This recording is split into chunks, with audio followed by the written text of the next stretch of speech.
So the topic which I have given you in the last video, connected motion, उस पर मैं इस video में कुछ बेसिक न्यूमेरिकल सॉल्व करूंगी सो दैट आपको वो कंसेप्ट क्लियर हो. See, there is one block of 7 kg. इस पर मैंने फोर्स लगाई है और फोर्स कितने की है? 15 न्यूटन की है. Okay, suppose this is a rope. ये एक रोप है जिस पे आप फोर्स लगा रहे हैं 15 न्यूटन की और मास ऑफ द रोप दिया है 0.5 kg.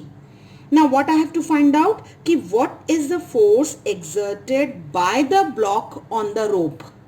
आपको निकालना है कि ये F कितना लगाएगा ब्लॉक इस रोप पर जब आप इसको 15 न्यूटन से पुल करेंगे. करेक्ट. तो जब हम ये सिचुएशन देख रहे हैं कि आप 15 न्यूटन से ब्लॉक को खींच रहे हैं, then definitely some acceleration will act. तो पहले तो हम गिवन थिंग्स ले लेते हैं. हमारे पास मान लीजिए ये F1 है और F1 हमको दिया हुआ है 15 न्यूटन और 15 न्यूटन किस पे लग रही है? आपके पास मास ऑफ द ब्लॉक है 7 kg का, इसे हम M1 कह सकते हैं. और मास ऑफ द रोप भी आपको इंक्लूड करना पड़ेगा क्योंकि जब आप उसे खींच रहे हैं 15 न्यूटन की फोर्स से तो दोनों मास एड ऑन होंगे. करेक्ट. तो एक बेसिक फॉर्मूला बस आप हमेशा याद रखिए कि force is equal to MA. तो F1 तो हमें दिया है 15 न्यूटन का. M हमारा सिर्फ M नहीं है, दोनों ऐड होंगे यानी 7 प्लस 0.5 दोनों मास ऐड हो गए इनटू A. तो A की वैल्यू कितनी निकलेगी?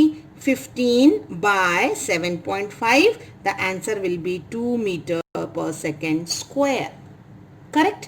तो आपको एक्सेलरेशन ऑफ द ब्लॉक मिल गया जब आपने F1 फोर्स अप्लाई करी. इसे मैंने F1 क्यों दिया है? क्योंकि अब हमें निकालना है कि ब्लॉक कितनी फोर्स एक्सर्ट करेगा. तो लेट इट बी F2. उसे मैंने अज्यूम किया है कि block is exerting how much force? F2. तो न्यूटन का थर्ड लॉ क्या कहता है? For every action there is a reaction. तो F2 अगर आपकी फोर्स है तो रिएक्शन फोर्स भी ब्लॉक पे लगेगी F2 डैश. अगर ब्लॉक कोई फोर्स देगा, क्योंकि ये फोर्स से तो हम खींच रहे थे, तो ब्लॉक ने फोर्स दी है F2 तो इसकी रिएक्शन फोर्स कितनी होगी? F2 dash. और ये दोनों आपस में कैसी होंगी? सेम होंगी. करेक्ट. तो हम कह रहे हैं कि F2 is your force which is nothing but equal to F2 dash, है ना. और F2 डैश हमारा रिएक्शन है. Keep in mind F2 dash is a reaction of the rope on the block.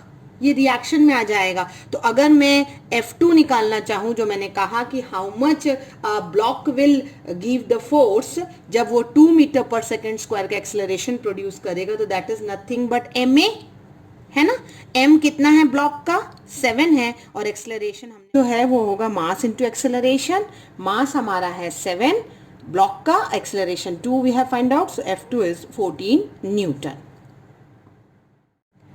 Second numerical में देखिए क्या दिया हुआ है कि दो ब्लॉक्स हैं. 2 blocks are there M1 and M2 in contact. Okay. And there is one horizontal smooth surface जिससे कॉन्टैक्ट ये आपस में जुड़े हुए हैं और यहाँ पे हॉरिजॉन्टल स्मूथ सरफेस पे रखे हुए हैं. Okay. If 2 blocks are always in contact, what is a force at their common interface? जहां ये कनेक्टेड है कॉमन इंटरफेस पर, यहां हमें फोर्स निकालनी है.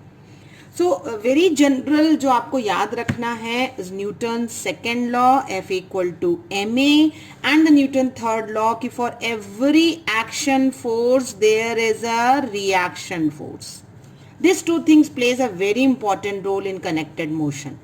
ये आपको बहुत ज़रूरी होता है. देखिए जो मैंने इसका डायग्राम बनाया हुआ है, ये फ्री बॉडी डायग्राम कहते हैं इसे हम. तो जब मैंने फोर्स लगाई M1 पर, तो इस पे रिएक्शन लगेगा ना. यहाँ पे ये इंटरफेस पे रिएक्शन होगा जो अपोजिट डायरेक्शन में होगा और यही जो रिएक्शन फोर्स होगी वो ब्लॉक M2 पे लगाएगा फोर्स, क्योंकि ये जो इधर लग रही है वही तो रिएक्शन फोर्स उसके अपोजिट डायरेक्शन में लगेगी.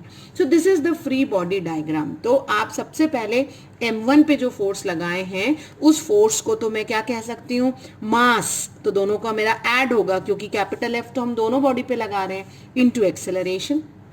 So from here I can calculate acceleration. What is A equal to? F by M1 plus M2. This is my first equation how I can calculate the acceleration. अब मैंने कहा कि जो F है वो equal and opposite reaction force है F के कारण, कैपिटल F के कारण इंटरफेस पर. तो यही रिएक्शन अपोजिट लगाएगा M2 पर। तो ये जो मेरी स्मॉल f होगी वो फॉर्मूले से क्या होगी, स्मॉल f जो मुझे लेना पड़ेगा वो क्या होगा, स्मॉल m2 इंटू ए, क्योंकि वो तो सिर्फ इसके लिए निकालना है हमें, और वो इसके बराबर होगी। तो इंटरफेस पर जो M2 ब्लॉक फील करेगा वो क्या होगा, M2A। ए की वैल्यू भी हमने निकाली है, तो स्मॉल f का फॉर्मूला क्या हो जाएगा, M2 capital F by M1 plus M2। And this is how you can calculate the force in the common interface, यानी दो बॉडी जब आपस में अटैच है तब कैसे निकालते हैं। अब आपके पास M1 M2 और F की वैल्यू अगर दी हुई है तो आप फॉर्मूला डायरेक्ट पुट अप कर सकते हैं। So this is how you can calculate. देखिए अब उससे रिलेटेड एक न्यूमेरिकल मैं आपको सॉल्व करके दिखाती हूँ अगर मुझे उसकी वैल्यूज दी हुई है। So now I am having 3 block M1 M2 M3। अब आपको शेप से क्लियर हो रहा है कि M3 is having the maximum with this wait.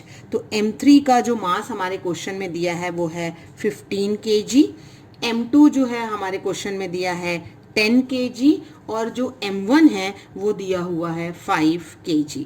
ये हमारे पास मास है। फोर्स जो है वो हम M3 पर लगा रहे हैं, करेक्ट। तो डेफिनेटली एक्सेलरेशन उसी डायरेक्शन में होगा क्योंकि तीनों ब्लॉक खींचेंगे आपस में।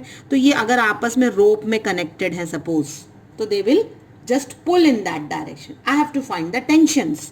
तो F इधर है तो आपको मैंने पहले बताया टेंशन उसके अपोजिट लगता है, करेक्ट। तो मान लीजिए ये टेंशन T2 है, तो इसी टेंशन T2 को M2 फील कर रहा होगा, लेकिन मूवमेंट सामने की तरफ है ना, ब्लॉक M3 की तरफ हम खींच रहे हैं, तो टेंशन T2 जो होगा उसका M2 ये फील करेगा।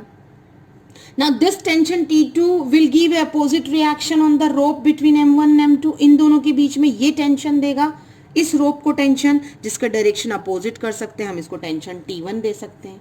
लेकिन जो ब्लॉक M1 फील करेगा टेंशन, वो क्योंकि तीनों ब्लॉक एक तरफ जा रहे हैं उसका डायरेक्शन इसी तरफ होगा।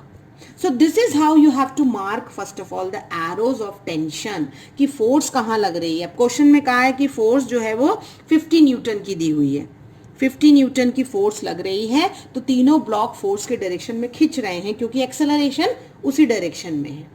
तो बहुत ही सिंपल पहली चीज होती है कि फोर्स जो है वो तीनों बॉडी को खींच रही है, एक्सेलरेशन प्रोड्यूस कर रही है, यानी न्यूटन का second law M1 plus M2 plus M3 whole into A।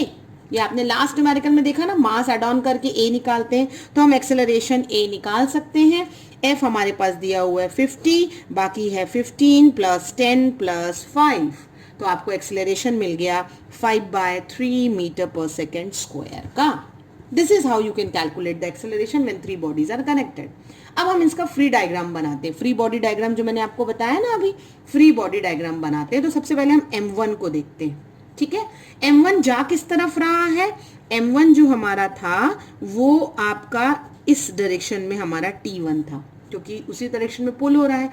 Acceleration भी हमारा उसी डायरेक्शन में है। तो अगर मैं टेंशन निकालना चाहूं तो टेंशन सिंपल होगा, force that is M1A। Tension कुछ नहीं होती है, फोर्स ही जो वो फील करता है। तो न्यूटन का सेकंड लॉ M1A। M1 हम जानते हैं 5 है और एक्सेलरेशन में 5/3 निकाल रखा था, तो हमें मिल गया क्या, 25/3 न्यूटन की फोर्स या टेंशन फील करेगा कौन, M1 फील करेगा। अगर हम फ्री बॉडी डायग्राम M2 का बनाना चाहें तो क्या होगा, M2 का फ्री बॉडी डायग्राम में M2 है, फोर्स F इसे इस तरफ खींच रहा था, लेकिन टेंशन जो है वो कितना लग रहा था, इधर T2 लग रहा था, जो इस डायरेक्शन में था, अपोजिट डायरेक्शन में था। और मुझे वो पता नहीं है कि T2 की वैल्यू क्या है, तो टेंशन T2 निकालने के लिए, क्योंकि मुझे T1 T2 दोनों निकालना था ना, तो T1 तो मैंने निकाल लिया। अब T2 निकालने के लिए T2 का डायरेक्शन जो अपोजिट है यहाँ पे है। अब ब्लॉक खिंच कहाँ रहा है, ब्लॉक खिंच रहा था F के डायरेक्शन में, यानी F बड़ा होगा। दो फोर्सेस हैं, अपोजिट डायरेक्शन में लग रही हैं, तो M2 नेट फोर्स कितनी फील करेगा, तो जो नेट फोर्स होती है वो डिफरेंस होगा, क्योंकि दोनों का डायरेक्शन अपोजिट है। जो बड़ा वो पहले लिखेंगे, तो किधर जा रहा है, ब्लॉक F के डायरेक्शन में जा रहा है, यानी F माइनस T2 इसकी नेट फोर्स होगी। और ये किसके बराबर होगा, F इक्वल टू MA के बराबर होगा ना। और आपका F equal to M A जो है, अगर ये M2 ले रहे हैं इसकी जगह हम M3 भी ले सकते थे फाइनल ब्लॉक, क्योंकि वो भी T2 फील कर रहा है, करेक्ट। तो अगर हम कहते हैं कि लेट इट बी M3, चाहे वो M2 हो या M3 हो, तो आपको कहेंगे M3 इंटू ए, तो हमें टेंशन T2 मिल जाएगा, क्योंकि हम M3 का मास जानते हैं और A हमने निकाल रखा है। दोनों को हम क्या करेंगे, इक्वेट कर देंगे, क्योंकि हमारा M3 ब्लॉक इतना फोर्स फील कर रहा है। So what I can do is F minus T2 is M3A. From here I can calculate T2. T2 is nothing but F minus M3A, isn't it? T2 क्या होगा, F minus M3 होगा। F कितना है 50 minus M3 हमारे पास 15 था, acceleration हमने 5/3 already निकाल रखा है। So on solving I will get T2 is equal to 25 Newton. So this is how you can calculate the force and tension for the different blocks connected together.